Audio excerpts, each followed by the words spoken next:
Welcome to Manga Mavericks at Movies, the show where we talk smack about movies.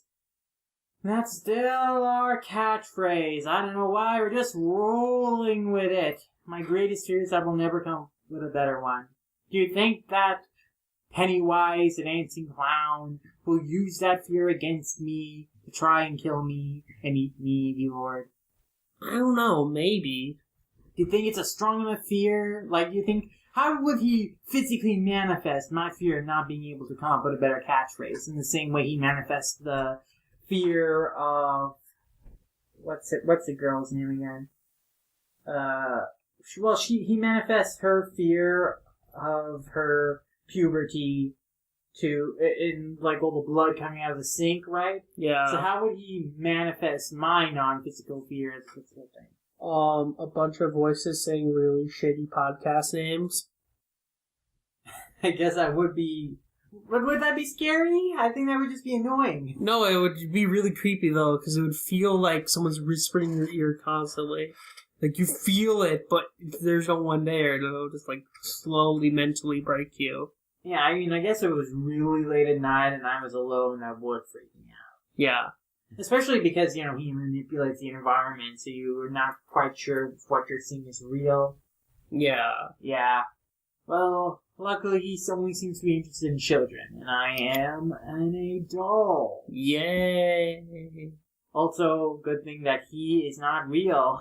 You could tell that to our stepsister, though, because she was scared. She's still having nightmares about it, I think. Yeah, she's had to sleep with the lights on ever since she saw the movie. She was the scariest movie. I didn't think it would scare her that No, much. I didn't either. Yeah, so our theater experience was that we saw this. We didn't go to a late night showing because we wanted to take our stepsister with us, but she didn't want to be see this at a late night screening because she would be too scared in that case. So we saw it while there's still daylight out at 6 o'clock p.m. But good that did, because she very much curled up in her seat and she made audible gasps and definitely was afraid during the entire movie. Yeah. I mean, one of my favorite comments she made was at the beginning, though, where she thought Georgie was running in the street in the rain, and he hits the caution sign, falls down in the boat, keeps drifting off, and she's like, "Oh, he's gonna get hit by a car now." So I thought that was amusing. But yeah, I just feel really bad though that it scared her that much that she's had to sleep with the light on since then. And then we asked her to go if she wanted to go see Nazca with us. She's like, "No, I don't trust you. I don't trust your choices in movies.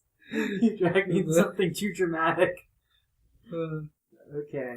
But yeah, otherwise people in the audience were engaged with the movie, but I don't know if anyone was really as frightened. Yeah, no one screamed or anything. I would say that, I can't be scared at movies, especially in the theater, because I know I'm watching a movie. Yeah. And nothing's gonna get me, and the environment that I'm in, I don't feel at risk or threatened. I feel, safe in a theater full of 50 people or whatever. Yeah. Now, if I was at home alone at a late night, maybe I'd feel some more dread, but, in a theater environment, it's really hard to get, scared, to lose your sense of surroundings and the fact that there are people sitting behind you, in front of you, and right next to you. You're pretty safe.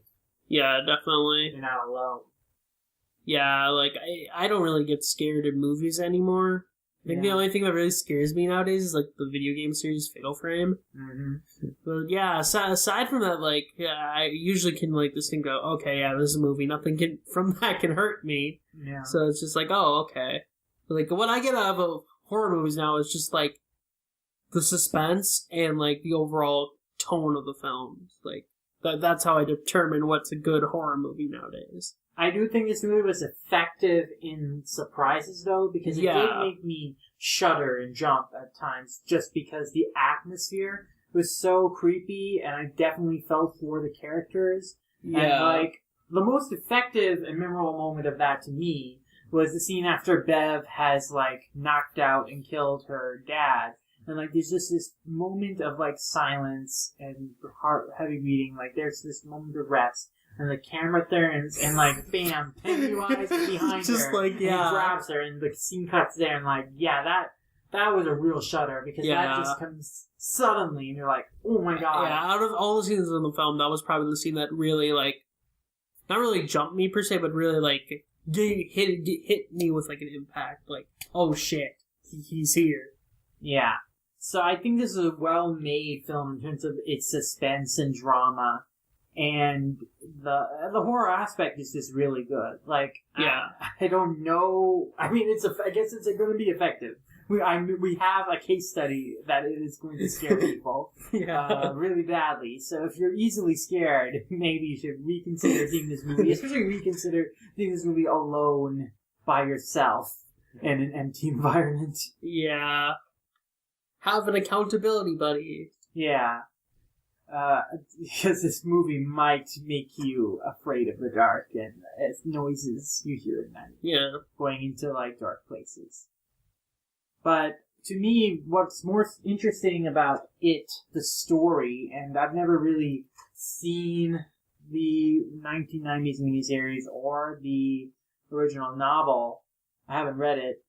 But what I found really interesting about the story and what I really connected to was just this story of growing up and like these kids who all come from situations, you know, where they're not in a good place, they're looked down upon, they have a lot of hardships in their life, they can't really depend on anybody but themselves, and they all come together to conquer their problems, their fears, and survive this terrible situation. Like, removing the clown is just like a metaphor for like all the bad things that are happening in their lives. And them coming together to beat the crap of the clown and kill it is them like defeating this problem that's like causing all of them harm and like trying to separate them and isolate them and like drive them to despair. Like, coming together, finding the courage to confront their fears, face their adversities, and conquer them. And I thought that was a really cool message. That, to me, is what, like, the real strength of the movie is in that, like, thematic narrative grounding. Yeah, definitely. I mean, the clown being seen here aside of the thematic stuff is just so satisfying. Yeah. Just to beat the shit out of, like, whatever they could find, like, for the fucking, like, rods, like, objects, and then like the I don't know what it's called, but it's like a needle pistol that they use like to take out animals. Yeah. It's just like, it's so cool. It's a really intense fight scene because like they're these kids and they're finding this monster who can shapeshift into their worst fears and has like rows of teeth upon teeth in his like neck and body. It's like really disturbing creature. And then like the final blow where like Beverly is just like the clown tries to turn himself into like Beverly's dad, and she immediately she's just like destroys him. Yeah, it's so good. And he like he just has to just crawl away and retreat, and like then he like disintegrates. Well, he utters some jabber that I couldn't quite make out, but he ends it with like fear, like he's afraid. So it's like, yeah, he's the one who's afraid. They point that out, too. And that's really good. That's really satisfying how all the kids come together and that fight scene. Mm-hmm. Like, what the movie really succeeds at is crafting these characters that you really want to see get out of their bad situations and, like, live happy lives together. Mm-hmm. And, like, this movie just delivers what I think most horror movies are failing at, in that it has likable characters you want to live. Yeah, instead of just generic angsty teenager who takes tons of selfies. Yeah, and they feel like real people. They feel like real kids. You can imagine, like, it would be a group of kids that you would have hanged out with, maybe. Like, maybe it's like your group of friends, or I guess I had met them in elementary school. Yeah. This is how you would behave with them. I guess we do have a lot of Richies. Sure. Do you have a Jewish friend? Do you have a friend who's like a real clean freak? too? Sorta. Clean Freak, not really a Jewish friend. Yeah, we cover most of the bases. Yeah. We probably have like 2 or 3 Richies, though. Sure. Richie's like the highlight of this film for me, though. Like, honestly, most of my experience with this actor has been from like the main character of Stranger Things, which Stranger Things is a good show, but the children characters are absolutely terrible. Screw all of them. They're all just a bunch of assholes who bully 11. 11 did nothing wrong. She's innocent. Those bullying cucks just hurt her feelings. Yeah, so I was a bit salty at the actor for that, but honestly, I think it was more just the Stranger Things script for the children just being terrible. Yeah, all the child actors were so good in this. They were amazing. These are amazing actors. So Richie's actor, whose name I can't remember, I'm sorry, you're a good actor. Ben Wolfhard. Yeah. You're a good actor. Yeah, I'll watch more of your stuff. Yeah. Yeah. I mean, it was really awesome, you know, he was like, when Bill is trying to give like his big, you know, sacrifice, saying, leave me behind, guys, I'm sorry I got into this, you know, Richie's like, I told you this would happen. I guess now I'm gonna have to kill this goddamn clown. That was a great moment. Yeah, it's just like, yeah! That was so good. All these characters have really awesome moments. Yeah. I mean, another big thing about this film that I liked is that the horror isn't just from this, like, monster, this intangible thing. It's also just from their real-life situation. Like, everyone in the town, like the adults, are really creepy. I mean, the biggest example is, of course, Bev's father, who is heavily implied to be sexually abusing her. Yeah. So, you know, that, he was even scarier than Pennywise because he was like a real threat. Like, he is like a real villain. So it's like, oh my god. So that was like, probably the scariest thing was actually, you know, her trying to run away from him when he has locked her in the house and like he's coming after her. And like, that was probably like the scariest thing because like, that feels like more realistic in terms of a situation that could happen in real life. So that's a really good thing that the movie does, is just have like this team of like, you can't, no one's looking out for these kids. Like, their greatest enemies are supposed to be the people who are, you know, supposed to protect them, their parents. And they're not looking out for them. They forget about the missing kids, like, as soon as someone else goes missing, and they just give up. Like, at the beginning of the film, like, there's this old woman who sees Georgie, like, get dragged down, full of blood, and she says nothing. She acknowledges nothing. She just looks the other way. Like, they know they can't trust anyone, because everyone is, like, looking out for themselves. So these kids have to all come together, and have to protect each other, because they're the only ones they can believe in. It's really good stuff. Yeah.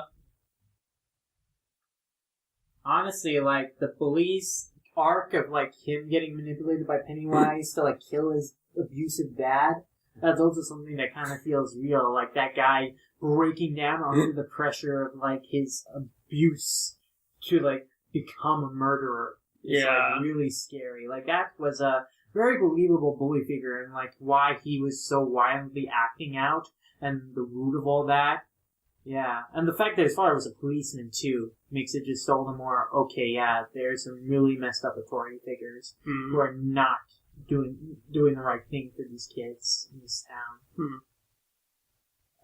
You can go back to also that scene where that couple is like just drives off, even though the fat kid is, like, being carved up by the bullies. Ben? Yeah, Ben.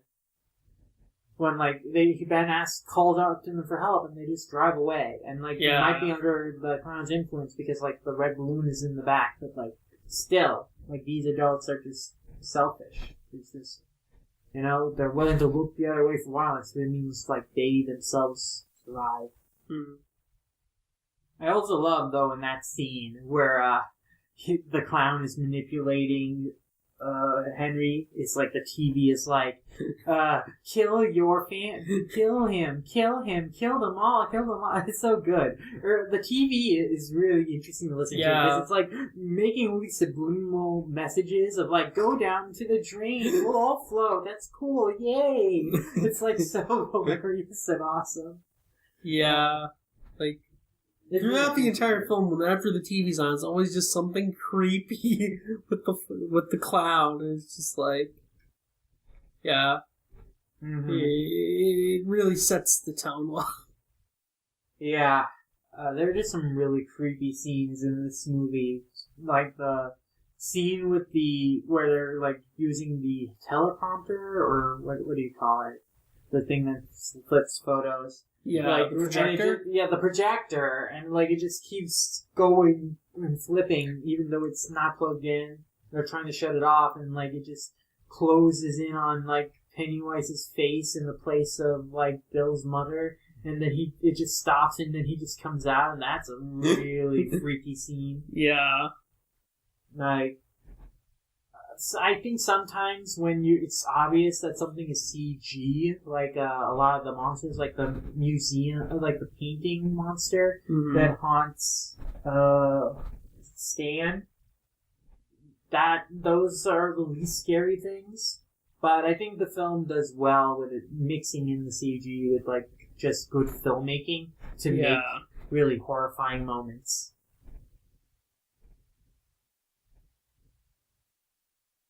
Very quietly, Lord. How am I supposed to do a podcast when my co-host doesn't have anything to say? I don't know. It's interesting that we're recording this in the dark while it's storming outside. It's not storming. It's starting to storm, I think. Well, maybe if it starts raining heavily, Pennywise will come out from his drain and begin his feast for the next year. Okay. Harvesting children to tie them up in this giant spider web of floating.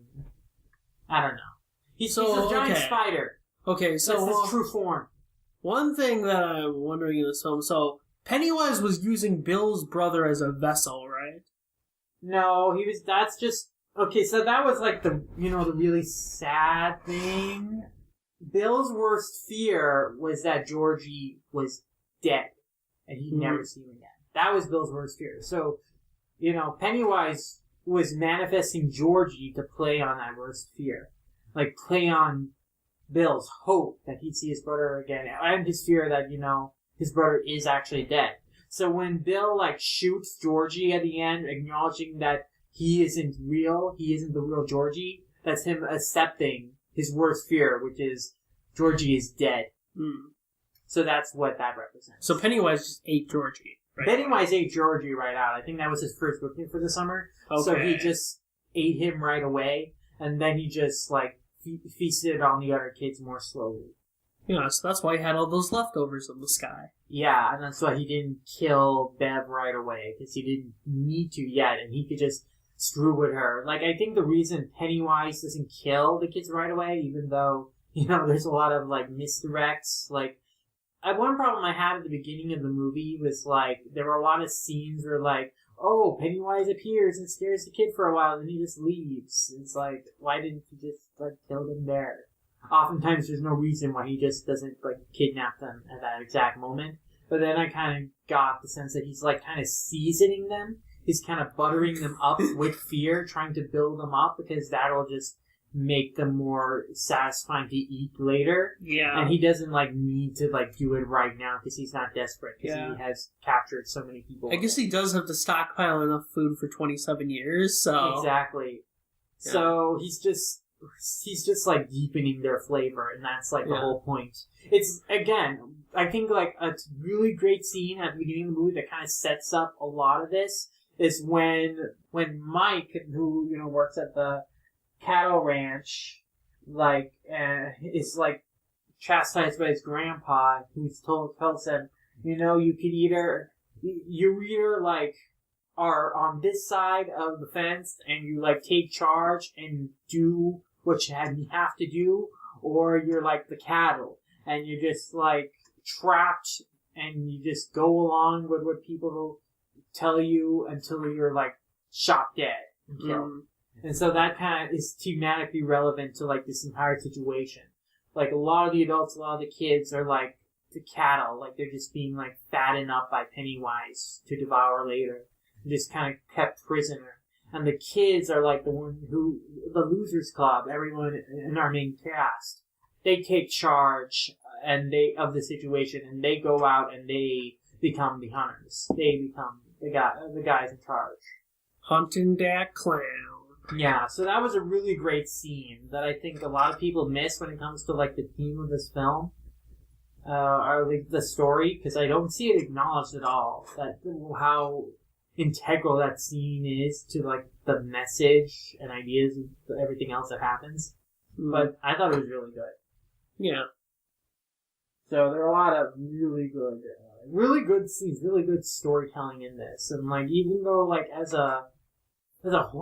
even though like the fake outs with Pennywise, those scenes at the beginning, they do get a little tiresome because like after a while you're like, okay, so he's just gonna scare them for a bit and then he's just gonna leave. Whatever. You like it serves its purpose well. So the storytelling overall is still strong and it still comes together. Like I was wavering through the first half of like where it was going, but in the second half when everything starts coming together, I was like, yeah, okay, I get what you're trying to do here in terms of like the messages you're describing. I get how this relates to what was happening earlier. Like I think there's not a lot explicitly said that I think people might miss. You know, in terms of, like, this whole idea about, like, Pennywise, like, fattening these people up with fear and, like, controlling them with that way. But, like, I think that, you know, there's just so much, like, things in this, like that scene I described earlier with Mike, that you can just read into, like, okay, what's actually going on here? And so I think there's this good, subtle storytelling, aside from, like, the more overt themes that are explored. Yeah, definitely. So I think this is a really well-made film. It was in development for a long time, went through a lot of different directors, but ultimately it came out pretty well, I would say, and I think that, you know, going the route of making this a two-parter, just focusing on the kids' side of the story in one and the adult side in the other, was the best thing to do. Yeah, that makes a lot more sense. Uh-huh. And in terms of comparing performances, I mean, Tim Curry was funnier as Pennywise, so, you know, one thing that did kind of bother me with Pennywise in this film was that he was so obviously creepy that you wouldn't see why Georgie would, like, go into the sewer, or trust him. Yeah. Whereas, you know, in Tim Curry's version, like, he was just out and, like, goofy, and that's what made him, like, freaky, was that he was, like, this goofy but really threatening character. But in this movie, he's like just threatening. It's never like actually funny. He's just like creepy, even when he's trying to do something funny. But it's still a really effective performance, and it is really like frightening, you know, when he's giving like his performance for Bev in the sewer. It's like this weird dance thing. It's like, I am uncomfortable. This is very nightmarish. This movie has a lot of nightmare scenes. Which, yeah. If you're easily scared, if you are afraid of the dark and you get nightmares easily, probably shouldn't see this in the dark or alone. This isn't a film for like 4-year-olds. Well, it's not a film for some adult people either. Yeah, apparently. Yeah, even if you're a 24-year-old. Yep. But overall, I would say I really loved it. I might not sound as enthusiastic as I normally do because I'm tired because we did a lot today. Yeah. I'm hungry and there's a lot more to do today as well, so we needed to get this podcast recorded and we did, so that's great. Yeah, so go check it out. Go check it out. It's good. Yeah, it's really good. Yeah. You're just repeating what I said now. Yeah, I don't get it.